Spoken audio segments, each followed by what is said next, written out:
The chapel smelled like white roses and wrong decisions.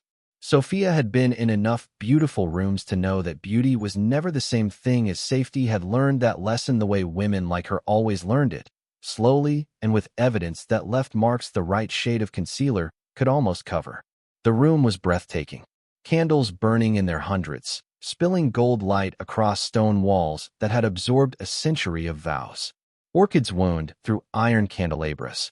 Silk ribbons in burgundy and black Moretti colors. The colors of territory and permanence adorned every pew in the cathedral. Over 300 people sat in those pews, representing every significant family from Palermo to Chicago.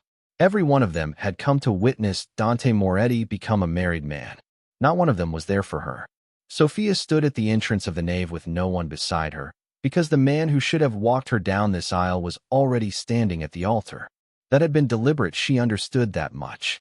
To be walked was to be given, and Marco Verano had completed his end of that transaction months ago. In a room she hadn't been permitted to enter, across a table she hadn't been invited to sit at, when the terms of her arrangement had been settled like a clause in a business contract. There had been no sentiment involved. No pretense of sentiment. Just numbers, territory, and the particular currency of a beautiful wife who had been curated well enough to present upward. She could see him from here. If you're already caught up in this story, hit that like button and subscribe. It takes 2 seconds, and it means the world to me. Drop a comment and tell me where in the world you're watching from. Now let's get back to them. Marco stood at the front of the cathedral as best man, wearing a tuxedo that fit perfectly and an expression that belonged to a man who had just closed the best deal of his life. His dark hair was combed back. His shoes were polished. His hands were folded in front of him with the studied stillness of someone who had learned to look harmless in public. People who didn't know him, and most people here didn't know him. Not really. Not the way Sofia knew him, might have thought he looked proud. Supportive. The kind of man you wanted beside you on the most important day of your life. Sofia knew what was underneath the performance. She had 3 years of evidence cataloged on her body and a bruise along her collarbone that the pearl necklace had been selected specifically to cover. The string quartet shifted into something low and ceremonial. 300 heads turned to look at her. Sofia made herself stand straight inside the dress that wasn't hers, white silk that pooled at her feet, structured at the waist to hide how thin she had gotten in the last 6 months, selected by someone on Dante Moretti's staff, as though choosing a gown for a woman you had never met was simply a logistical problem to be solved. The seamstress who had done the final fitting 2 days ago had run her measuring tape around Sofia's ribs with careful hands and quiet eyes. She had said nothing. People in this world learned early that noticing was one thing and speaking was another entirely. Sofia was beautiful today. She knew that the way she knew most things about herself now, from the outside, from the evidence of mirrors and the reactions of strangers, not from any internal sense of it. Her hair was arranged in soft waves over one shoulder. Her makeup was flawless, applied that morning by a woman Marco had sent to the suite where Sofia had been kept since yesterday. As though the groom's people worried she might bolt if given too much unstructured time with her own thoughts. They weren't entirely wrong. She began to walk. The cathedral aisle was marble, old and cold, stretching out before her like a sentence she had to finish saying. She placed one foot in front of the other with the deliberateness of someone crossing a surface she was not entirely sure would hold. Her eyes were level, not down, because down was what Marco preferred, that particular submission, the visual proof of diminishment, but not raised either. She had learned to occupy a middle distance, a carefully cultivated nowhere, a gaze that gave nothing away and asked for nothing in return. She had been perfecting that particular form of disappearance for 3 years. The man at the end of the aisle was not Marco. That was the only consolation she had left, and she turned it over in her mind like something fragile as she walked. Not Marco. This marriage, whatever else it was, however it had come to exist, was at least not another year inside the life she was leaving behind. She did not know yet whether that made it better or worse. She genuinely did not know. Dante Moretti stood at the altar with his hands clasped in front of him. She had seen photographs, had been given a file. Marco's people had delivered it to the suite along with the dress and the pearls, as though information about the man she was marrying was simply an afterthought, something to be absorbed between fittings. She had read every word of it twice. Had read between every word, too. in the particular way that women who have learned to gather information carefully learn to read what isn't said alongside what is. He was taller than the photographs suggested, broader through the shoulders, to the kind of build that came not from vanity but from function, from a life in which physical presence was a language you could not afford not to speak. He wore a dark suit in some shade that lived between midnight and charcoal, with a white shirt and no tie. In a room full of men who understood the architecture of appearances, the absence of a tie was itself a statement. Dante Moretti had not dressed for anyone else's approval. His face was sharp-featured and still. Dark hair with the first threads of silver at the temples. A jaw that looked like something carved rather than grown, the kind of face designed not to reassure people, but to hold its own ground regardless of what surrounded it. He was not handsome in the soft, available way.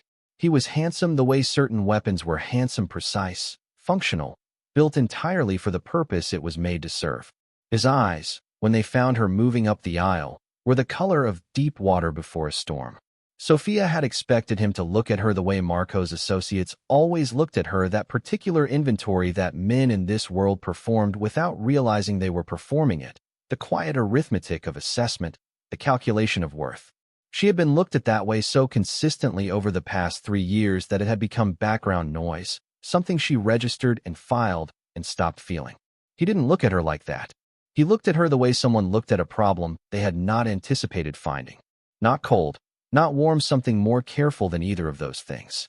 As though she was a piece of information he was still in the process of evaluating and was not yet prepared to categorize. She reached the altar. Marco shifted slightly to his right as she arrived, making space the way one shifted furniture being moved to a new location. She felt the particular atmospheric heat of his proximity even from 2 feet away, the way the air changed when he was close, the way her body still cataloged danger below the level of conscious thought, even in formal settings, even when he was wearing the public face, and there was nothing he could do to her in front of 300 witnesses and a priest. The priest began in both English and Italian, blessing the union, invoking commitment and fidelity and the covenant of a partnership built to last.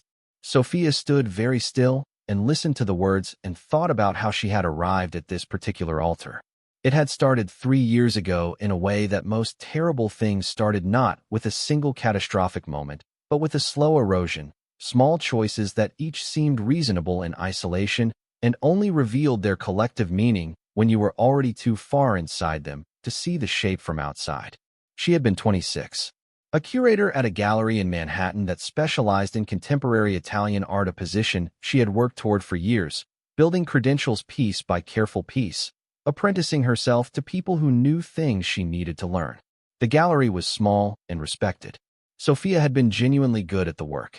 She had a rare gift for understanding what art was attempting to say and translating it into language that other people could access, for making beautiful and difficult things available to people who needed beauty and didn't yet know how to reach for it. She had gone home at night feeling not always, but often enough, that her life was accumulating into something worth the effort. Marco Verano had come to a private showing in March, attending on the arm of a financier Sofia had cultivated professionally for 2 years.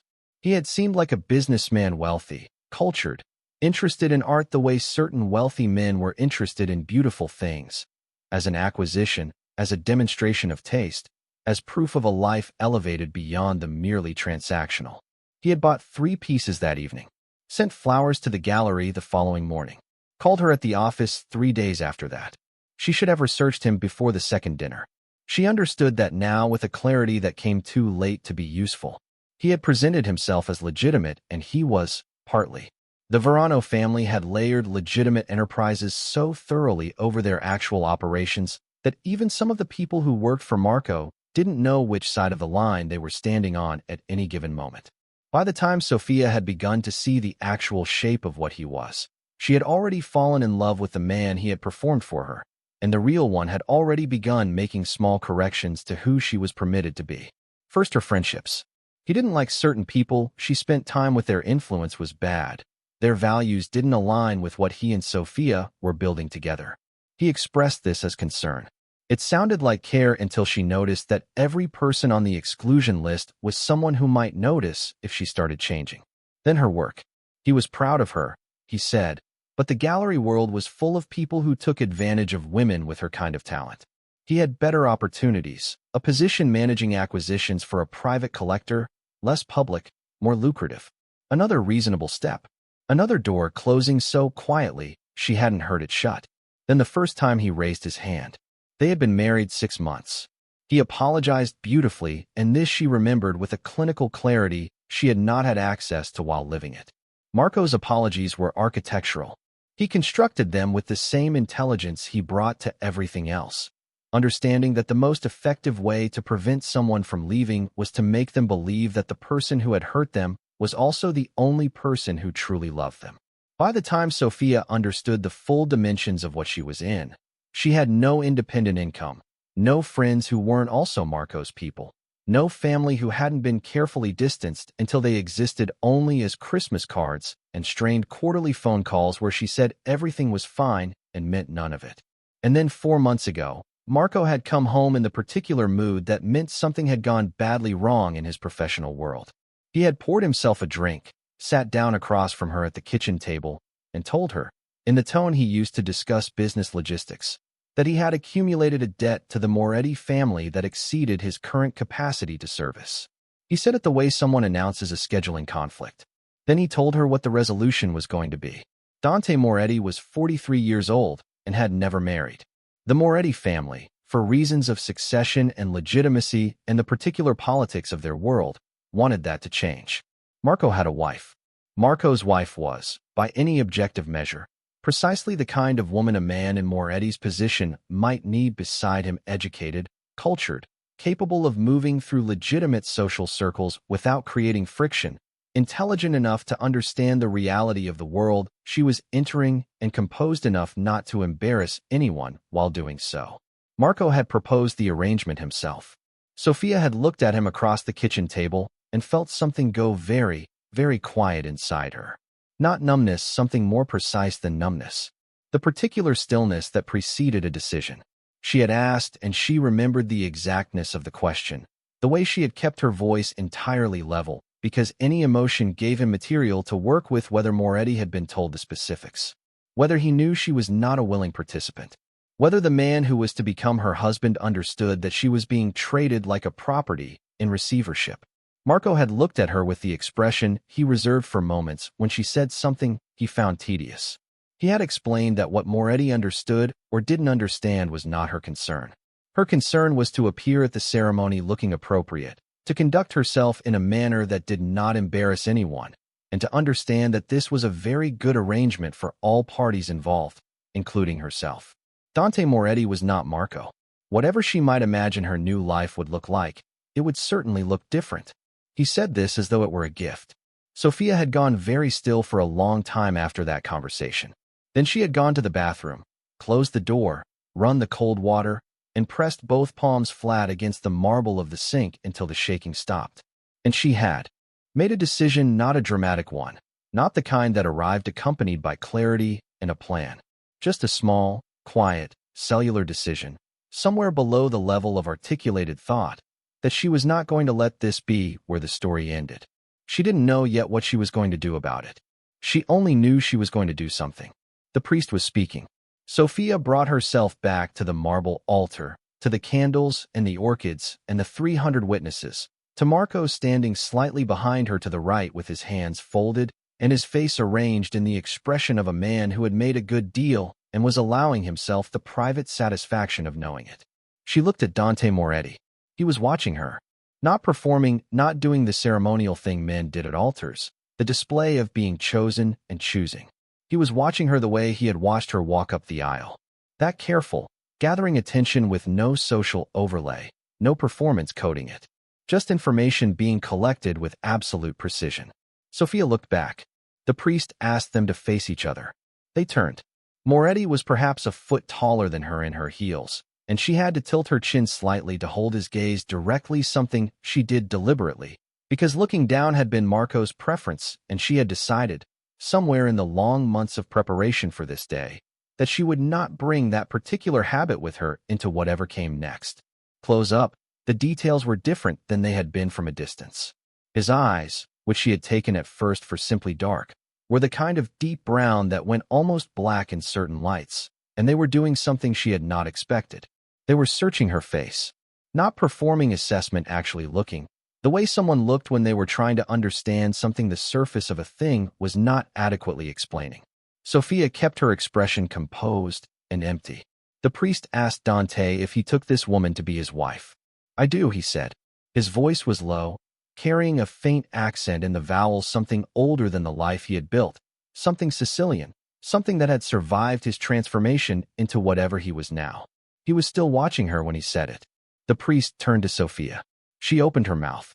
The words were prepared, mechanical, waiting. She had rehearsed them with the same grim efficiency she had brought to every other logistical element of the past 4 months. They required nothing of her except production. She was fully capable of producing them. What came out instead was not the words. What came out was a single syllable, barely sound at all, more like breath finding the shape of something, like the last air in a room that had been sealed for too long finally finding a crack. Her eyes, against every strategy she had spent 3 years developing, went honest. "Just for a moment. Just long enough," she said. "Please." Not to the priest. Not to the witnesses or the candles or the stone walls holding all their absorbed centuries of vows. To him. To Dante Moretti, who was standing close enough to catch what Marco, 2 feet to her right, could not have heard over the ambient sound of 300 people breathing and the low resonance of the string quartet, who was looking at her with those deep water eyes that were still processing, still gathering, still holding whatever calculation he had been running since she walked up that aisle. He was the only person in this room she didn't know, which meant he was also the only person who was not already complicit in everything that had already happened. "Please." Dante Moretti went absolutely still. Not the stillness of shock. He was clearly not a man who experienced shock the way other people did. It was a different kind of stillness entirely. The kind that preceded a decision. The kind that meant something was being weighed, measured, and recalibrated in real time. His eyes dropped for a fraction of a second, so brief that anyone watching from the pews would have missed it entirely, and they landed on the neckline of her dress, on the pearl necklace that sat precisely at the collarbone. On the edge of something the pearl necklace had been selected to conceal. His jaw tightened. One small, controlled movement. His expression did not change. He had too much mastery of himself for that. But something moved through his eyes. Quick, hot, and then filed somewhere behind the stillness, where it joined whatever else he had been cataloging since she walked through the cathedral doors alone. He looked back at her face. For a moment neither of them spoke, and the priest held the breath of his question, and 300 people sat in their pews, and Marco Verano stood 2 feet to the right in his expensive tuxedo, having absolutely no idea that the entire calculation of this day had just shifted. "I do," Dante Moretti said. His voice was exactly what it had been before. His eyes were not. The reception unfolded in the palazzo's great hall because of course there was a palazzo, because of course it was a separate property from the estate where the ceremony had been held, because the world Sofia had just legally entered operated on a scale she had only ever understood from the outside, studying it through glass. Crystal chandeliers overhead. Long tables and white linen set with flowers and candles that had probably been arranged by someone whose entire professional identity was candles and flowers at events that cost more than most people's annual salaries. A string ensemble in the far corner working through Puccini with the practiced ease of musicians who had played this particular hall before. Waiters moving through the crowd with champagne flutes and the perfected invisibility of professional staff who had served powerful people long enough to understand that the highest competence was never being noticed at all. Sofia sat at the head table and held a glass of champagne she had not drunk and watched her new husband work the room. That was the only word for it. Work. He moved through the crowd the way someone navigated a terrain they had mapped in their sleep, precise, unhurried, always knowing where the exits were even when he was pretending to concentrate on a conversation. He shook hands with men who looked like they might physically collapse from the honor of the contact. He spoke in Italian to an older group near the tall windows, transitioning to accented English for a cluster of Americans who carried themselves with the particular expensive carriage of lawyers who charged more per hour than Sofia used to make in a week. He smiled at precisely calibrated moments, not warmly, not exactly, but with the exact degree of expression each individual interaction required, no more and no less. He had not looked directly at her since the altar. She told herself this was reasonable. This was the arrangement, a transaction conducted in public, to be processed on its own terms when the performance of the day concluded. She did not know what came next, did not know what Moretti's household looked like, or what her role within it was expected to be, or how much latitude the new structure of her life would permit. She had spent so much of the past 4 months focused on surviving the transition that she had not yet had the cognitive space to imagine what the other side of it might require. Marco found her at 9:30.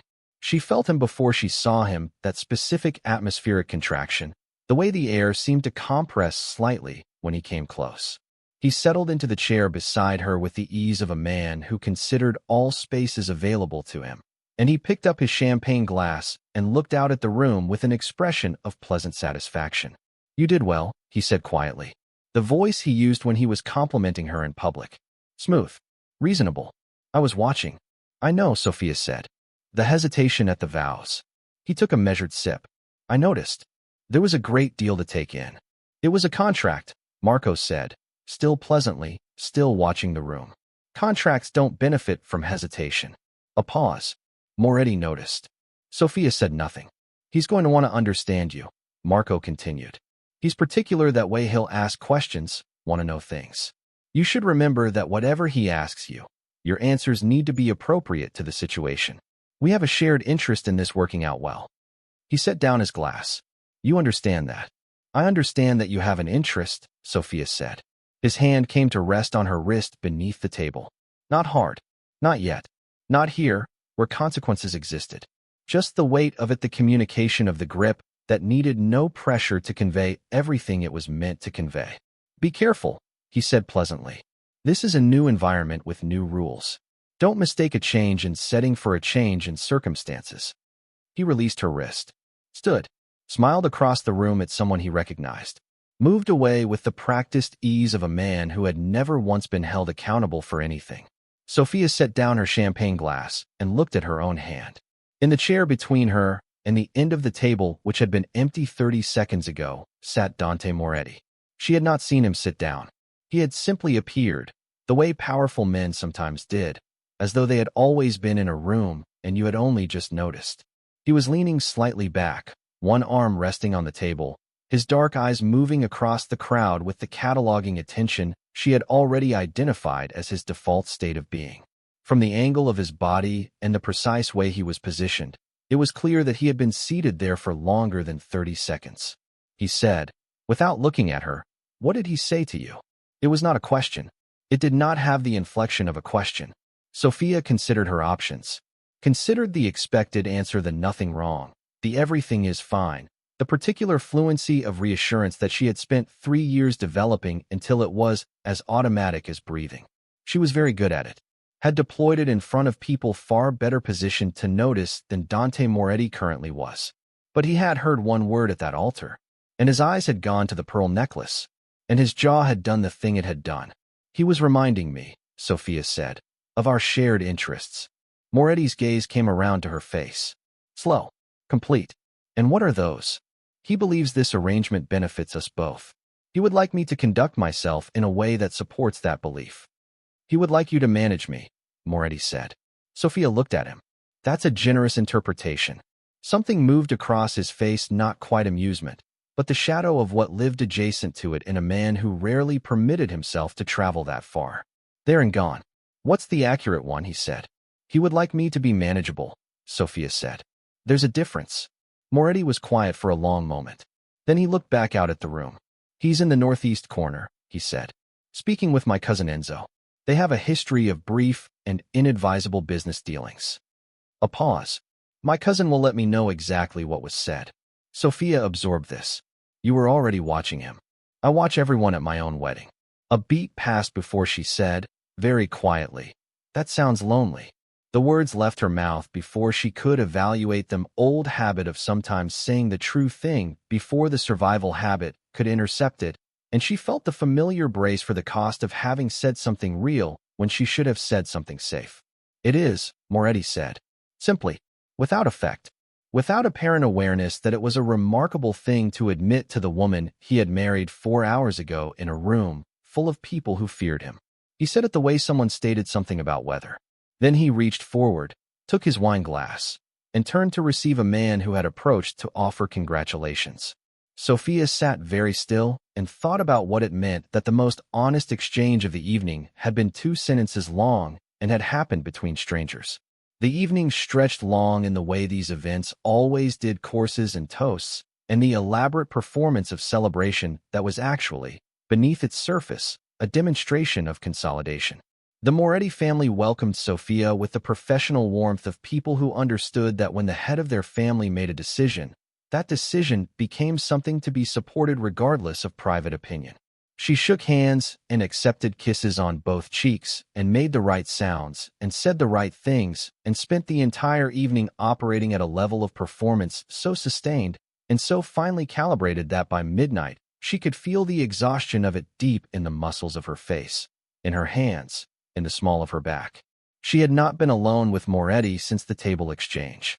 He had moved through the room, and she had remained where she was, and the geography of 300 people and a dozen required conversations had kept them separated in the way that large formal events sometimes did. She had watched him at intervals across the room, and each time, he had been speaking to someone else.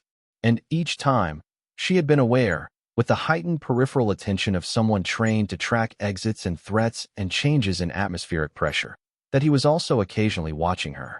Not obsessively. Not with the particular monitoring that she was accustomed to from Marco, that constant awareness of being under surveillance that had become so normal, she sometimes forgot it wasn't universal. What Moretti did was different. He simply checked, registered, and returned to whatever he was doing. At 11:30, Marco found her in the corridor near the cloakroom where she had retreated for 5 minutes. That required her face to do nothing. He had been drinking, not visibly, not in the way that would embarrass him publicly, but enough that the hairline fracture in his careful performance had widened slightly. "Enjoying yourself?" he asked. "It's a beautiful evening," Sofia said. "He didn't speak to you much. He had 300 guests. He should be attentive to his wife." Marco smiled. "You should make sure he wants to be." Sofia looked at him. "Whatever it takes," Marco said, with the pleasantness of a man who has never once had to choose his words carefully because the people around him have always been too afraid to hold him accountable for them. "You understand me." She did. She had always understood him. That was the particular and unrelenting cruelty of it, being intelligent enough to see exactly what was being done and having, for so long, no sufficient mechanism to stop it. "I understand you," she said. "Good." He adjusted his jacket. "I'm heading home. You'll be moved to the Moretti estate tomorrow morning. Try to make a good impression." He leaned in slightly, and his voice dropped to the register it used when it was finished performing and wanted to simply be itself. "And Sofia, don't misread this. Dante Moretti is not your rescue. He's a different kind of cage. The sooner you understand that, the better for everyone." He left. Sofia stood in the corridor and breathed. Then she turned and walked back toward the great hall.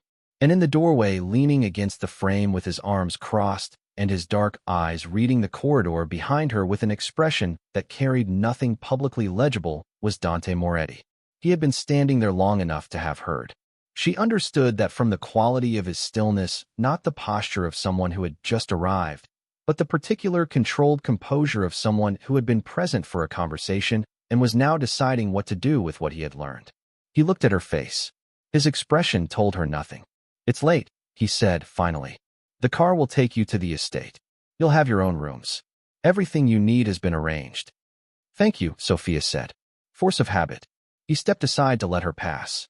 As she moved past him, she heard it low, directed not at her, but at someone positioned just beyond her sight line in the way his people seemed always to be positioned, present and invisible simultaneously. "Find out," Dante Moretti said quietly. "Everything there is to know about Marco Verano's marriage. Not the arrangement. The marriage. How long? What it looked like. I want to know before morning." Sofia kept walking. She did not let him see what those words did to her face. She made it to the car without breaking her composure, climbed in, settled against the leather, watched the palazzo recede through the tinted window as the car moved through iron gates and out onto a road that ran through dark hills toward wherever Dante Moretti's estate waited in the November night. The driver did not speak. 2 men she did not recognize sat in the front. Sofia looked at her hands in her lap. The pearl necklace. The white dress that wasn't hers. The ring simple, dark gold, placed on her finger at the altar by a man who had made a decision with his eyes in the 2 seconds after hearing a single word. She did not know what the decision was. Did not know what find out everything meant for her, in practice, in the days that were coming. Did not know whether Dante Moretti's version of a cage would be larger or smaller than the one she was leaving, whether the air in it would be easier to breathe, whether she would have room enough to think. She knew one thing. She had said please to the most dangerous man in the room, and he had heard her. And he was asking questions before the wedding night had ended. That was more than anyone had done for her in 3 years. She pressed her forehead against the cool glass of the car window and watched the dark landscape pass, and let herself feel, very briefly, before she locked it away again, the first fragile edge of something she had almost entirely forgotten the shape of. Hope. It felt dangerous. It felt like exactly the kind of thing that got people hurt in exactly the world she was now legally part of. She felt it anyway. She woke before the light did. That was old habit, 3 years of sleeping lightly, of keeping some portion of her awareness available even in sleep, alert to the sound of a key in a lock or footsteps in a hallway, or the particular quality of silence that preceded something. Sofia had not slept deeply in so long that she had almost forgotten what it felt like, that specific weight of true rest, the kind of sleep that trusted the world enough to let everything go at once. She lay still in the unfamiliar bed and listened. The room was enormous and quiet. Not the manufactured quiet of a sealed apartment in the city, this was a different kind. The deep, layered silence of a house set back from everything, surrounded by land and stone walls, and the particular hush of early November mornings in the countryside north of the city. No traffic, no neighbors, no sounds from any adjacent room that her body had trained itself to monitor for meaning and threat. Just the sound of her own breathing and, somewhere far below, the distant rhythm of the estate beginning its day. Sofia sat up slowly. The room she had been given her rooms, Moretti had said, with the plural form that implied more than one, were on the 2nd floor of the east wing of a house that had stopped being simply a house somewhere in the previous century and become something else entirely. She had seen very little of it last night, arriving past midnight and being shown upstairs by a woman named Katerina, compact and gray-haired, who managed the household with the efficient warmth of someone who had been doing so for a very long time. Katerina had shown her the bedroom, the sitting room adjacent, the bathroom with its marble floor and deep tub, and had pointed out that there were clothes in the wardrobe again, her size, again selected by someone who had solved the problem of her existence before she arrived, and that breakfast was at 8 if she wanted it, and available whenever she needed it if she didn't. She had said nothing about Dante. Said nothing, in fact, that wasn't directly logistical. Her face had been professionally kind and completely opaque. Sofia had been too exhausted to process much of anything by that point. She had changed out of the wedding dress, hung it carefully over the back of a chair, because years of having her carelessness used as evidence had made her reflexively tidy, and had gotten into the bed and lain in the dark and waited to feel something specific enough to name. She had fallen asleep before anything arrived. Now the gray early light was coming through tall curtains she hadn't fully closed, and Sofia stood and walked to the window and looked out at what daylight revealed. The grounds went further than she had understood from the car. Formal. Gardens directly below, still and dormant in November, the geometric precision of their design visible even without the summer foliage that would have softened it. Beyond the gardens, an orchard, the trees stripped of leaves and standing in clean dark rows. Beyond that, stone walls and the beginning of the hills, dark with evergreen. The sky was the particular pale gray of early November mornings, carrying the threat of rain without yet delivering it. It was beautiful in the spare, disciplined way that things carefully maintained over a long time became beautiful, not flashy, not performing itself, just present and enduring. The kind of beauty that didn't ask for anything in return for existing. Sofia stood at the window for a long time. Then she got dressed. The wardrobe contained more than she had expected, and exactly what she needed: clothes that were appropriate without being costume, well-made without being ostentatious, in colors that suited her in the specific way that suggested someone had either been told or had worked out for themselves what suited her.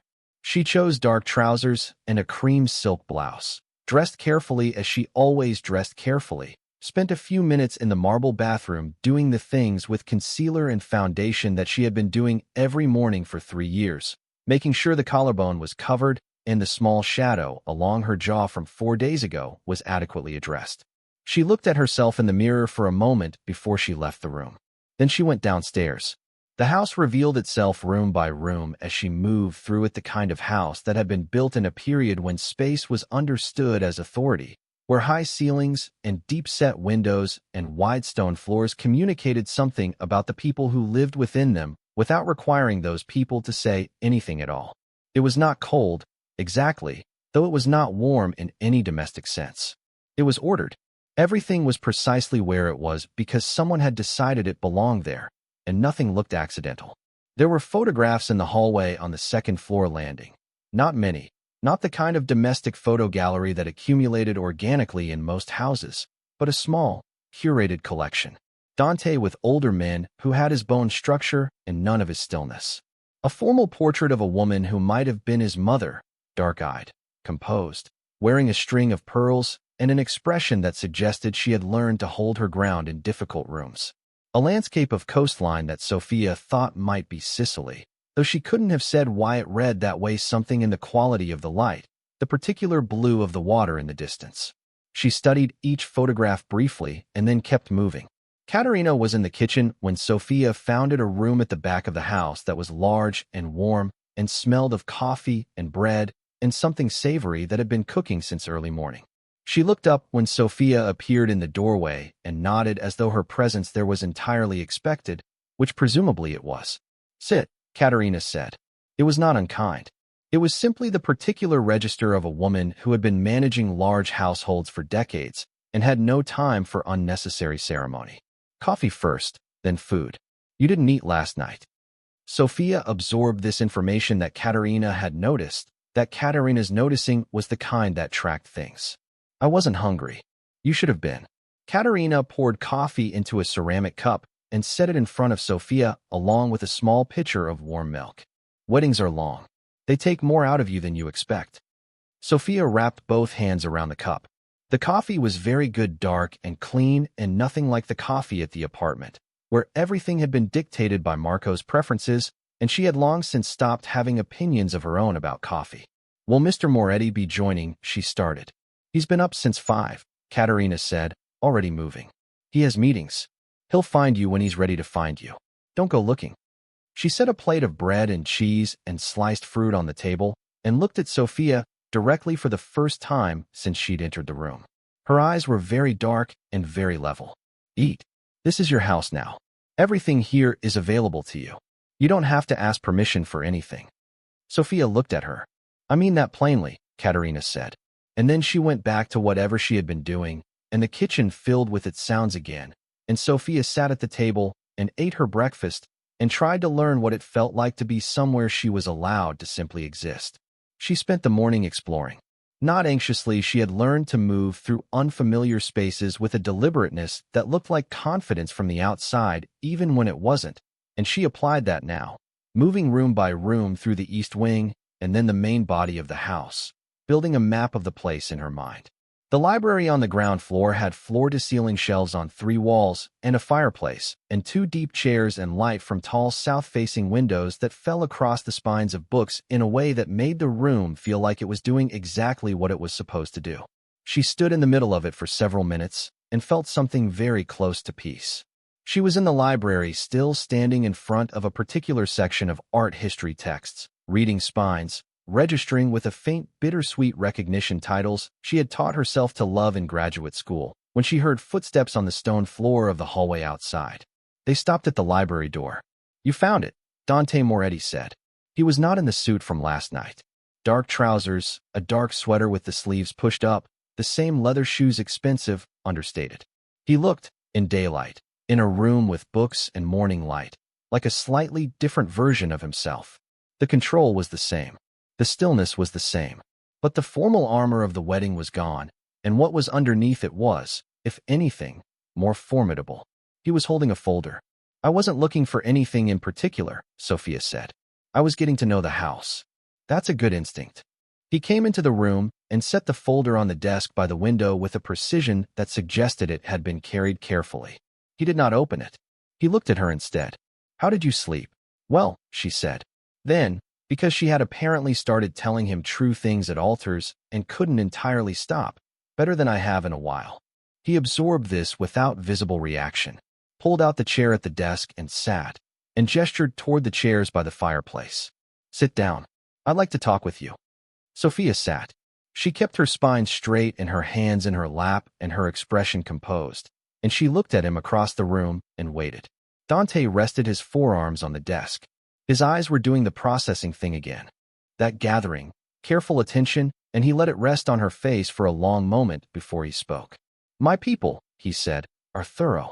Sofia said nothing.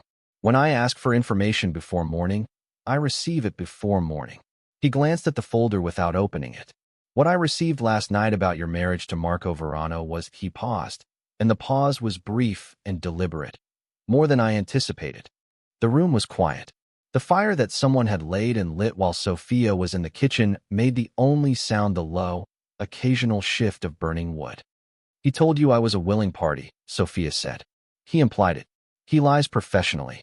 She kept her voice level. "He's been doing it long enough that he believes it himself sometimes." Dante's jaw did the thing it had done at the altar. That single controlled movement. 3 hospital visits in 3 years. Each with an explanation that the attending physicians marked as inconsistent with the injury. He looked at her. "You're a careful woman. You gave them good stories. But physicians notice things." "They noticed and did nothing," Sofia said, and was surprised by the steadiness in her own voice, by the fact that she could say it without the particular exhaustion and shame that saying it had always previously required. Perhaps because he was saying it first, and saying it plainly, and not asking her to perform anything around it. Which is the more relevant fact? "Yes," he said. "Just that. No qualifier, no softening, no pivot to something more comfortable. Just yes, you're right. That is the more relevant fact." Sofia looked at him. "The arrangement Marco proposed," Dante said, "was presented to me as a matter of mutual benefit. He needed his debt serviced. I needed a wife who could move through both worlds without creating friction. He described you as someone who had chosen to step back from her professional life, who had adapted to his world willingly, who understood the requirements of a marriage within this context." He paused. "None of that is what you are." "No," Sofia agreed. "None of that is what I am." Dante looked at the folder again. "He also told me you had no particular feelings about the arrangement one way or another. That you were, in his word, pragmatic." "He used the right word," Sofia said, "to mean the wrong thing. I am pragmatic. It kept me alive. It isn't the same as consent." The silence that followed this was not uncomfortable. It was the silence of something being acknowledged and held without being flinched away from something she had not had access to in a very long time, because everyone around her had needed her to not say things plainly, needed her distress to stay manageable and bounded and never quite articulate. "I owe you an apology," Dante said. She hadn't expected that. She kept her face even, though something moved behind it. "Not for what he did. I couldn't have known what he withheld." His voice was measured, the words chosen with the same precision he brought to everything. "For agreeing to an arrangement without doing due diligence. I accepted his representation at face value, which was careless of me, and the consequence of my carelessness fell on you." He met her eyes. "That's not acceptable. You had no reason to suspect. I had a responsibility," he said, "to know who I was asking to share my name. I didn't fulfill it." His expression didn't shift, but something in the air of the room did, slightly some quality of weight redistributing itself. "I am not in the habit of apologizing. This conversation should tell you how seriously I consider this to be my error." Sofia sat with that for a moment. "Then, what does that mean? In practical terms, going forward?" Dante leaned back slightly. "It means we proceed honestly. You're here. The arrangement is legal. What it becomes from this point is, within the constraints of what my world requires, something I would like you to have a voice in." He was watching her. "What did you want before all of this?" The question landed strangely. Not because it was unfamiliar, she had asked it of herself in desperate private moments for years, but because no one else had ever asked it. Certainly not Marco. Certainly not any of the people who had been orbiting her life for the past 3 years. all of them interested in what she could produce or perform or absorb. I wanted to work, she said. I was a curator. Contemporary art, primarily Italian. I was good at it. I know, he said. That was in the file, too. The gallery, the pieces you brought to them, the shows you organized. There was a review from 2019 that described you as someone who understood what objects were trying to say before anyone else in the room did. Something that was almost a smile. The reviewer used the word prescient. Sofia blinked. You read art reviews. I read everything that helps me understand a situation I've agreed to be responsible for. He stood, moved to the window, looked out at the gray November morning. The estate has a collection. Primarily Baroque, some Renaissance my grandfather collected seriously, my father less so, and I have not had time to do it justice. The provenance documentation on several pieces is incomplete. The arrangement of the collection makes no coherent argument. He turned back to face her. If you wanted work, there is work here that needs doing. Sofia looked at him for a long moment. She was trying to determine whether this was charity, something offered to make her easier to manage, to give her the sedating comfort of occupation. She had developed a precise sensitivity to the difference between things given as care and things given as control. His expression gave her nothing to work with. It rarely did. I'll think about it, she said. That's enough. He moved toward the door, then stopped. His back was to her. The pearl necklace, he said. Don't wear it again on my account. He left before she could answer. Sofia sat in the library in the silence he left behind and pressed her hand to her collarbone and felt the bruise there and thought about what it meant that the first man in 3 years to see it had said, "Don't cover it on my account." Marco called at noon. She was back in her sitting room, having spent the morning's remainder in the library, pulling books from shelves and beginning the slow, absorbing work of understanding what the collection contained when her phone rang with his name on the screen. She looked at it for 3 long seconds. Then she answered, "How are you settling in?" His voice was the pleasant one, the public one, the one that could be performed in front of witnesses. "Fine," she said. "Good. Good." A pause. "Moretti's people settled you in properly?" "Yes." "And Moretti himself? Has he been attentive?" Sofia understood what he was actually asking. He was asking whether she had maintained the required level of performance, whether the arrangement was proceeding without complication, whether his investment was returning appropriately. "We've spoken," she said. "Good." Another pause, and she could hear him recalibrating, trying to determine, from the sound of her voice alone, whether she had said anything that required correction. He had always been good at that. "I'll be visiting next week. There are some follow-on business matters to discuss with him. We'll see each other then." "All right," Sofia said. "A beat. You sound different," Marco said. "I'm tired," she said. "It was a long day yesterday." "Sofia." His voice had shifted registers, just slightly, the pleasant surface thinning where the real thing showed through underneath. "I want to make sure we're understanding each other. The arrangement is complete. That doesn't mean our relationship is." "I understand," she said. "I'll still expect to hear from you. Regular updates. If Moretti asks questions about me, about my operations, about our—" he paused, selecting a word, "history together. I'll need to know what he's asking." Sofia looked at the window. The rain had arrived while she was in the library, and it was moving across the glass in slow diagonal lines. "Of course," she said. "Good." The warmth returned to his voice, the way warmth returned after rain, temporary and performative. "Take care of yourself. Make a good impression. I'll see you next week." He hung up. Sofia set the phone face down on the table and sat for a moment looking at nothing. Then she picked it up again and went downstairs. She found Dante in the study on the ground floor of the West Wing, a room she hadn't reached in her morning's exploration, larger than the library, darker, with a desk that occupied one end of it and bookshelves on the other, and 2 men she didn't recognize sitting in chairs across the desk from him. They were speaking in Italian too low and fast for her to follow from the doorway, and all 3 of them looked up when she appeared. "I'm sorry," she said. "I can come back." "Stay." Dante said it without looking at the other 2 men, which was itself a communication. They stood simultaneously, gathered papers, and were gone in under 30 seconds with the fluid efficiency of people who understood that when Dante Moretti said one word, the one word was sufficient. He looked at her across the width of the study. "What happened?" Marco called. She came into the room and stood in front of his desk. She had learned in the past 18 hours that he did not require preamble. He wants me to pass him information about what you ask me, about his operations, about our she used his word history. Dante said nothing. His expression didn't change. He's planning to visit next week. He described it as follow-on business matters. She met his eyes. I thought you should know. Yes, Dante said. I should. He leaned back in his chair and looked at her with that measuring quality she was starting to recognize as the way he looked at things he was deciding about. What did you tell him? Of course, she said, which is what he needed to hear. Something shifted in Dante's expression, slight, controlled, but present. And what are you telling me? That he's going to come here expecting a return on his investment, Sofia said. And I'd rather you know that I understand what he's expecting than have you find out another way. She paused. I'm not going to be his informant. I want to be clear about that. But I'm also not naive enough to think he's going to disappear simply because the legal transaction is complete. Dante studied her for a long moment. No, he said. He's not. He turned slightly, looking at the rain on the window behind him. Marco Verano has been a problem in my world for longer than you've been part of it. His debt to me was not the only debt he's carrying.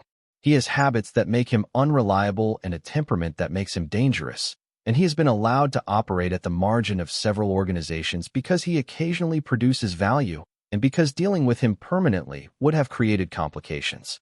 He turned back. That calculus is changing. Sofia absorbed this carefully. Because of me.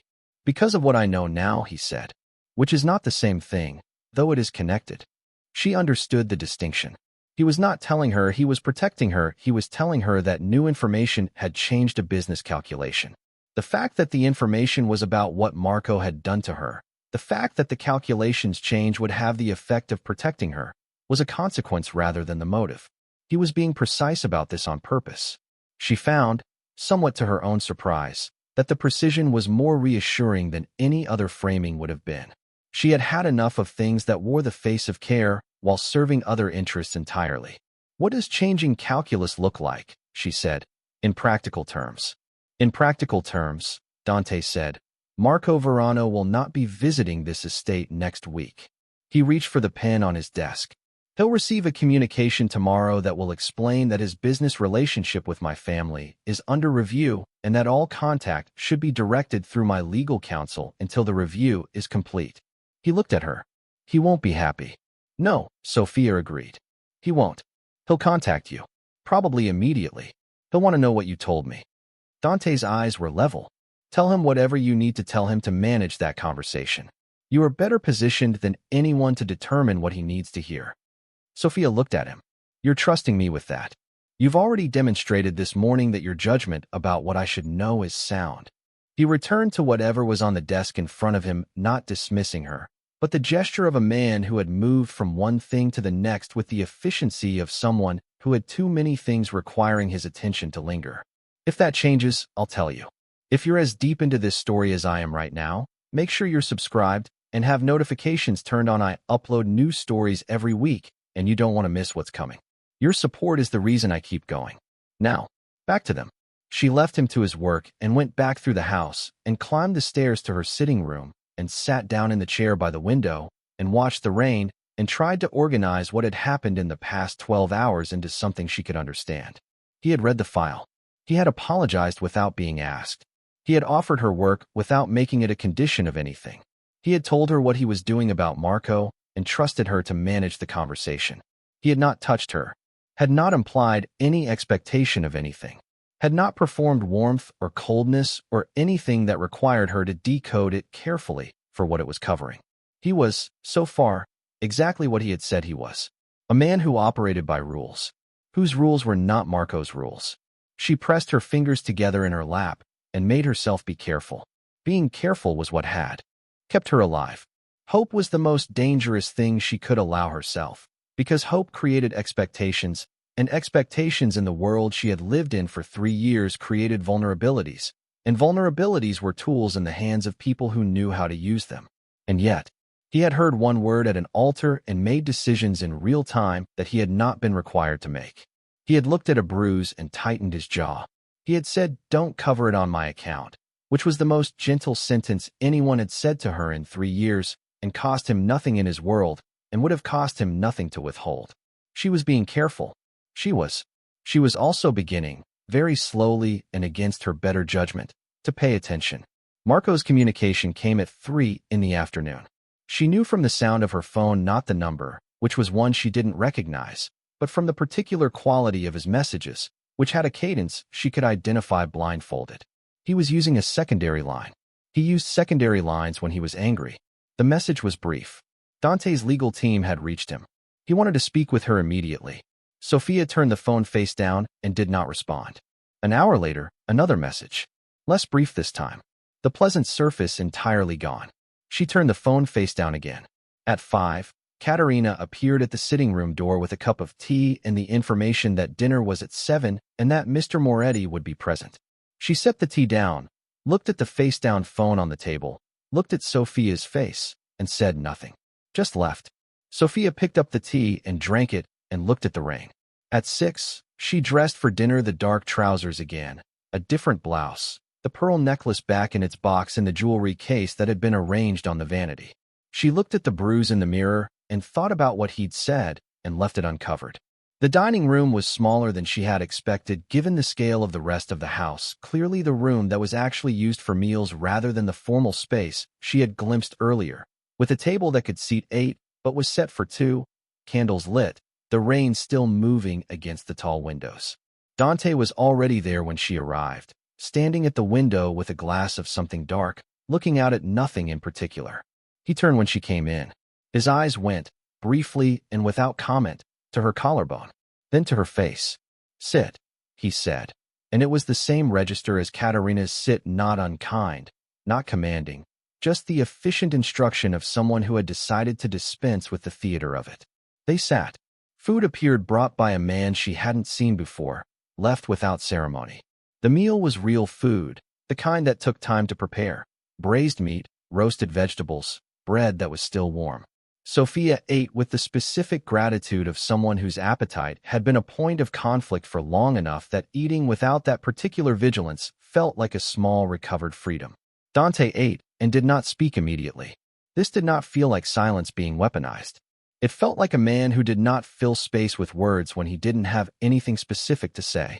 She had not encountered that particular quality in a long time and found, to her own mild surprise, that she didn't feel compelled to fill the space herself. They were most of the way through the meal when he said, "Marco contacted you today." "Several times," she said. "What did he want?" "To know what I'd told you." She set down her fork. "I didn't respond." Dante looked at her. "He'll escalate." "I know how he escalates," Sofia said simply. "He has a sequence.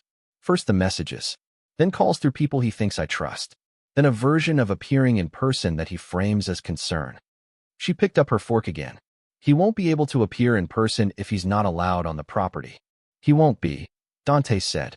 "He'll find other ways to make contact. He's resourceful in that particular direction."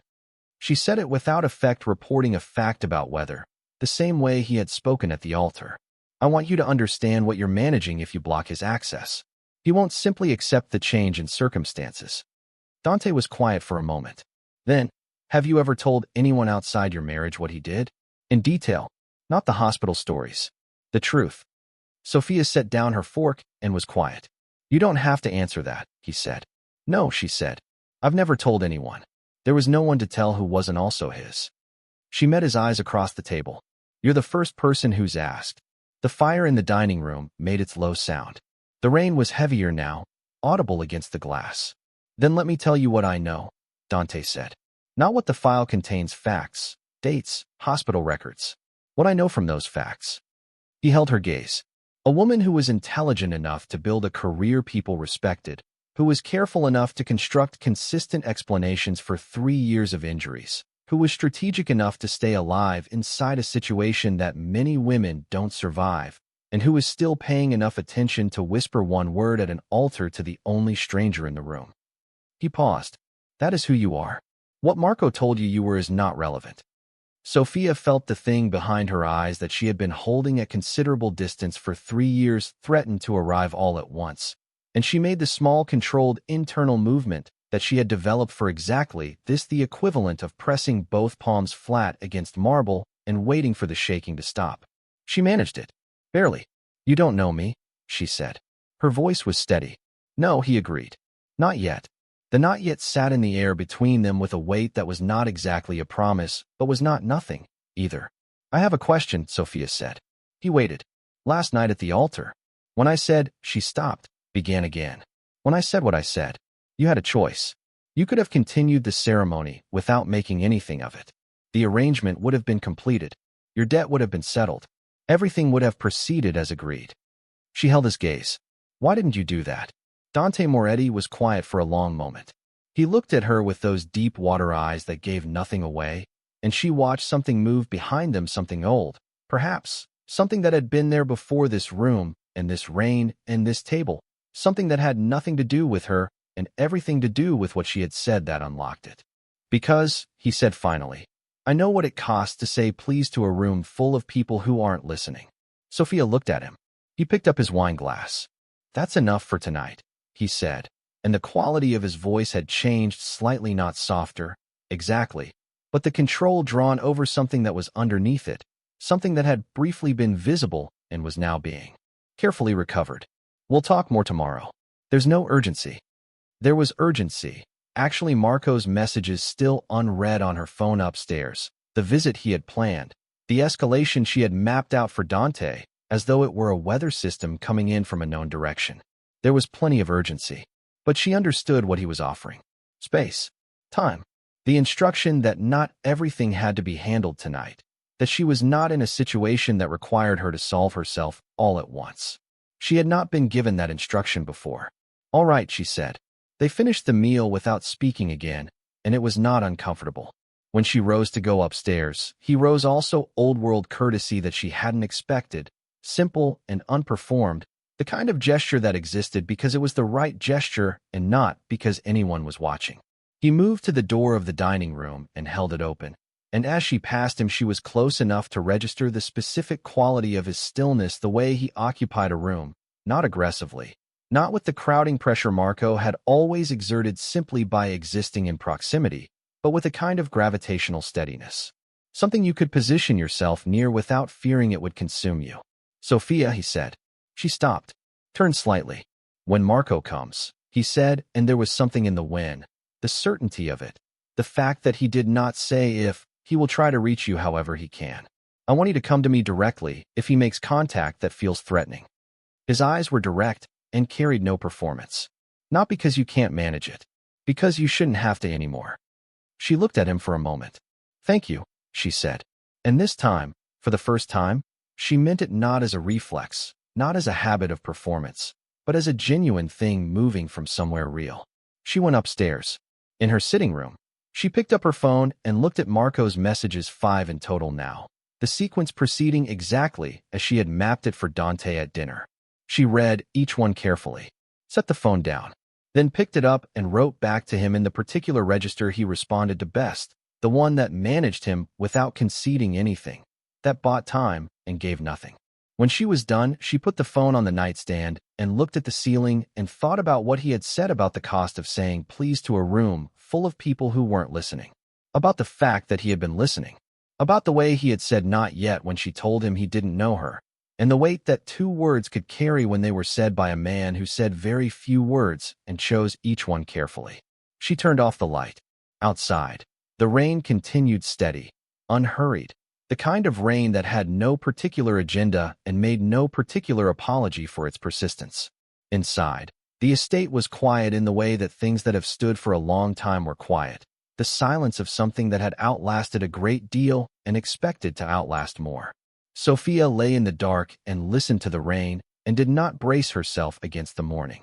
That, too, was something she had not done in 3 years. It was a small thing. It was not a small thing. Down the hall and the length of the east wing and through the center of the house, in the study where the light had not yet gone out, Dante Moretti sat at his desk with the file open in front of him and his phone in his hand.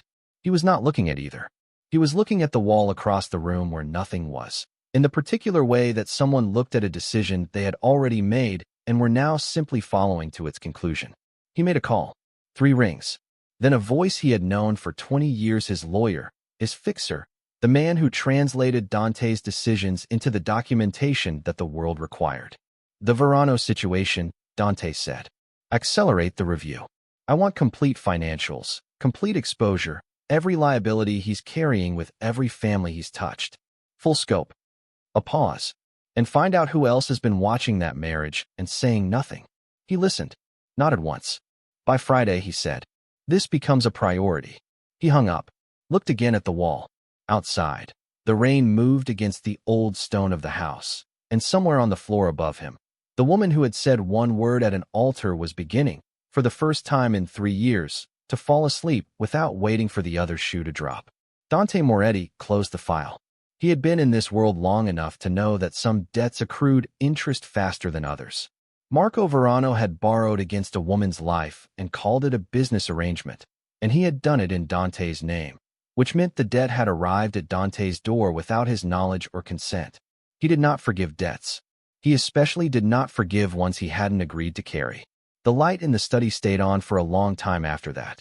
Long enough that Katerina, passing the door on her way to lock up the kitchen, paused and looked through the gap at the man at the desk who was reading and making notes and doing the quiet, methodical work of someone building a case that, when it was finished, would be absolutely airtight. She had worked for this family for 30 years. She had worked for his father before him. She knew what it looked like when Dante Moretti had decided something. She closed the door quietly and left him to it. Marco arrived on Thursday, not through official channels, not with a message to Dante's legal team or a request passed through the appropriate people. He arrived the way he had always managed consequences, by simply deciding that the rules didn't apply to him and moving before anyone could establish that they did. Sofia was in the library when Katerina appeared at the door with a face arranged more carefully than usual, which was the only warning she got. There is a man at the gate, Katerina said. He says he is your husband. Sofia set down the provenance document she had been working through. She had begun cataloging the collection 3 days ago, and the work had settled into her like water finding its level, like something her hands had always known how to do. She set it down and looked at Katerina and felt the particular atmospheric shift that Marco's proximity always produced, even at a distance, even through stone walls and iron gates. He's not allowed on the property, Sofia said. He's aware of that. Katerina's expression didn't change. He's also aware that you are inside it. He says he intends to wait. Sofia stood. Where is Mr. Moretti? His meeting finished 10 minutes ago. He's in the study. She found Dante already standing when she arrived at the study door, already standing and already on the phone, which meant someone had told him before she got there. He looked at her when she appeared and held up one finger, a brief request for 30 seconds, then finished what he was saying in rapid Italian. She could now follow well enough to understand the shape of, if not the details. He was giving instructions. His voice was very quiet and very flat, which she had come to understand meant he was managing something he had already decided about. He hung up. He's at the gate. I know. He's been there for 40 minutes. Dante set the phone on the desk. He told my security team he's there for a welfare check. His wife is being held involuntarily. He's prepared to involve the police. Sofia absorbed this. That's the sequence, she said. When the direct approach is blocked, he reframes himself as the concerned party. It makes him sympathetic and puts the other person in the position of having to prove a negative. She paused. He's done it before. Dante looked at her steadily. What would you like to do? The question stopped her. She had expected him to tell her what was going to happen, had expected, if she was honest with herself, to be managed through this the way she had been managed through everything for 3 years, decisions made around her while she stood in the space they allocated her and tried not to take up too much of it. I want to talk to him, she said. Once. Here, where I have ground. I want him to see that I'm not trapped, and I'm not afraid, and I'm not coming back. She met Dante's eyes. And then I want him gone. Dante was quiet for one moment. Then he moved to the door. Come. They brought Marco through the gate and into the formal sitting room off the main entrance, not the warm room Sofia had begun to think of as livable, but the public-facing room, formal and cold, designed to communicate the scale of what he was standing inside of.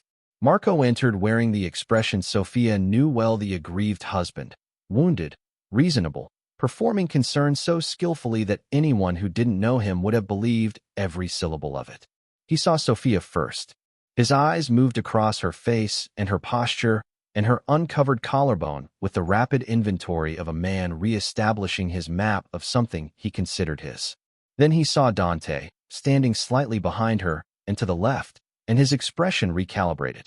I needed to see for myself, Marco said, addressed to Sofia, but pitched for Dante.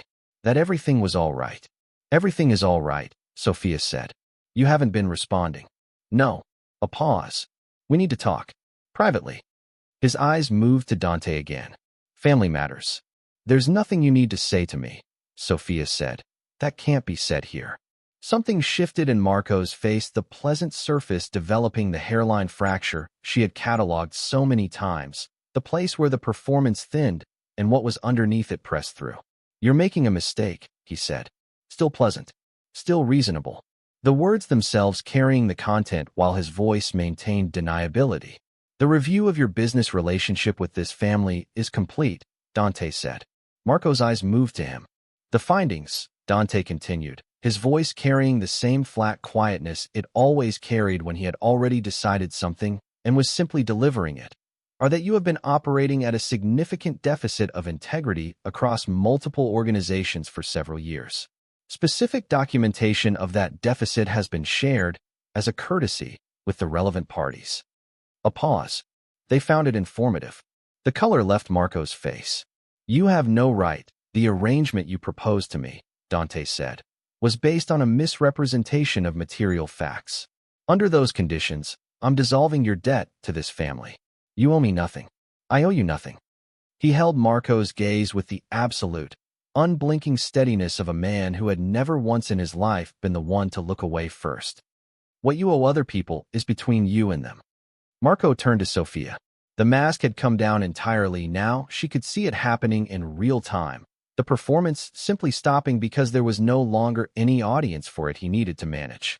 What was underneath was something she had seen many times, in many rooms, in many moments when he had decided that the cost of control was worth the expenditure of what he actually was. You did this, he said. I said one word, Sofia said. That's all. He took one step toward her. Dante moved. Not dramatically, there was no drama in it. No performance of menace or threat. He simply stepped forward and positioned himself between them, and the particular quality of his presence in that position communicated everything that needed communicating without a single word being said. He was not large in the way that implied recklessness. He was large in the way that implied certainty. The kind of certainty that had nothing to prove and no interest in theater. Marco stopped. He looked at Dante. He looked at the geometry of the room, the door behind him. The two men Sofia had not even noticed entering, who were now positioned near the walls with the quiet professionalism of people who were very good at the specific thing they were there to do. He looked at Sofia one more time. His eyes were doing something she had not seen them do before, recalculating and finding no path, no angle, no version of the situation that resolved in his favor. This isn't over, he said. It is, Dante said. Simply, flatly, the way he said all his most final things. They escorted Marco out. Sofia stood in the formal sitting room and listened to the sounds of the door and the gate and the engine of a car moving away down the drive. And when the last of it was gone, she let out a breath that felt like it had been building for 3 years. She heard Dante come back into the room. She didn't turn around immediately. She needed one more moment, just one of standing in the quiet aftermath of something finished, something that had been bearing down on her for so long that she had almost stopped being able to remember what it felt like to stand in a room without its weight. Sofia, he said. She turned. He was watching her with those deep water eyes, and the expression on his face was one she hadn't seen before, not the controlled processing attention, not the careful professional distance. Something under all of that, something that had come up to the surface in the past 4 days incrementally, like the tide coming in so slowly you didn't notice until the water was already around your feet. Are you all right? He said. Yes.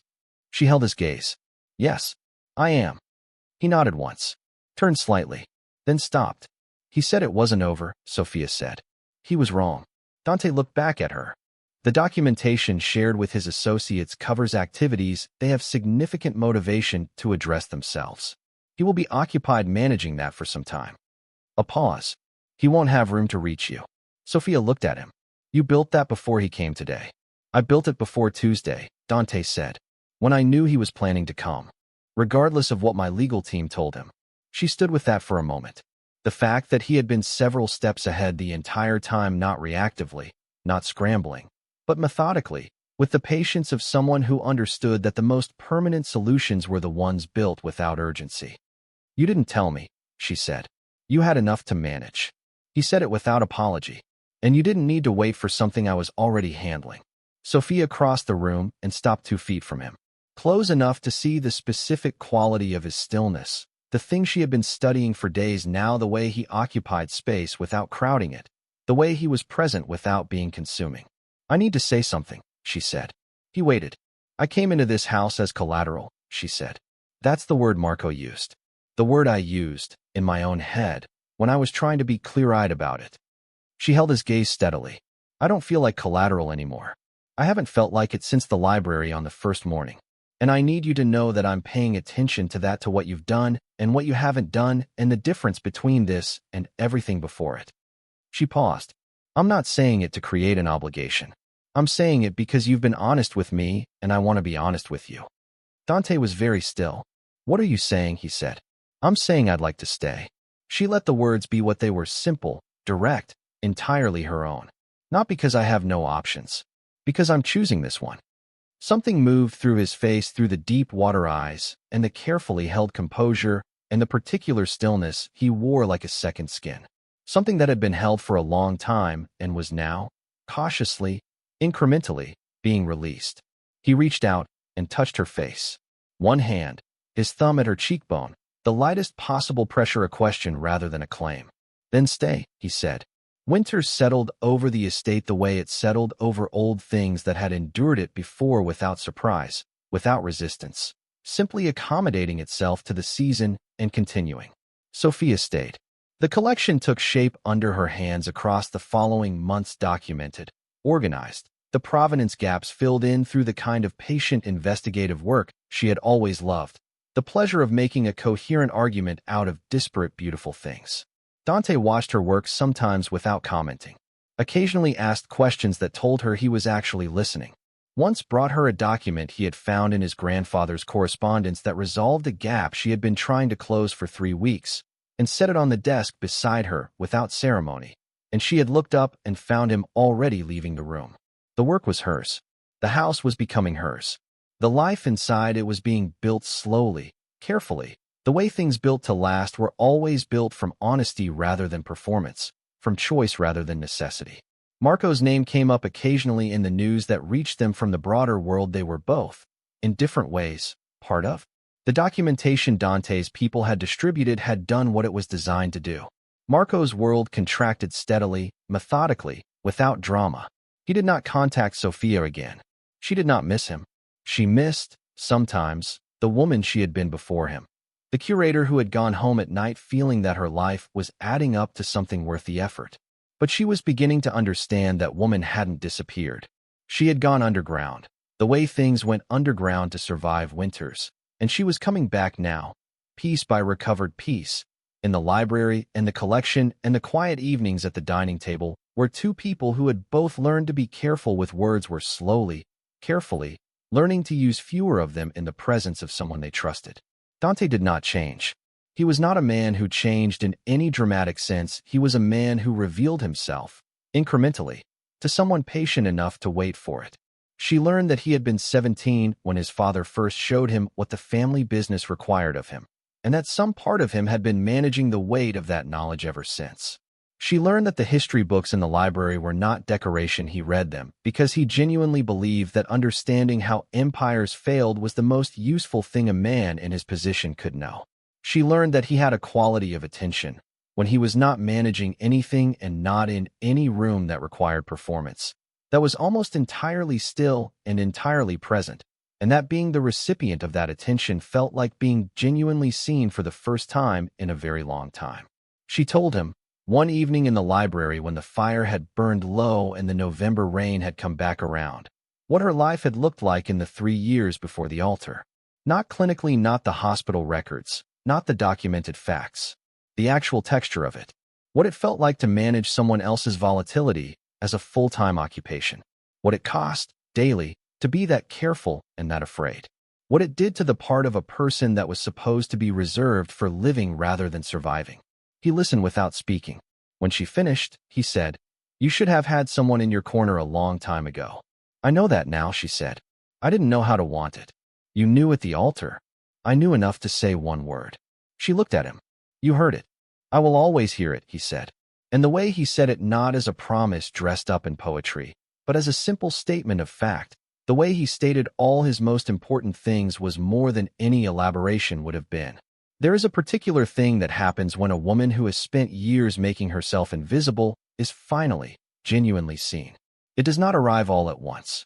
It comes in increments. A morning when she realizes she has not checked the atmospheric pressure of a room before entering it. A dinner when she says the true thing without first calculating the cost. A night when she sleeps without bracing for the morning. Sofia Verano had said one word at an altar to the only stranger in the room. That stranger had heard her, had looked at what she was trying to cover and decided it mattered, had built a case methodically and quietly and with the full weight of everything he was. Not because she had asked him to, and not because it served his interests, and not because of anything except that he had looked at her and understood that some debts, once you understood their true nature, could not be left unpaid. He was still, by any definition the world would apply, a dangerous man. He operated in a world that ran on power and consequence and the careful maintenance of fear. He would never be anything except what he was, a man built for a life that most people spent their whole lives avoiding. But he had heard one word, and he had moved heaven and earth to make sure she never had to say it again. In the library of the estate that had become her home, with the winter outside and the fire inside and the collection on the walls making its coherent argument about beautiful things that had survived, Sofia stood at the window and looked out at the grounds and felt, quietly and with great certainty, that her life was adding up to something. Not despite everything, because of what she had chosen to do with it. Thank you so much for staying until the end. If this story stayed with you, the videos on your screen right now were made for you. I think you'll love them. Subscribe if you haven't already, and I'll see you in the next one.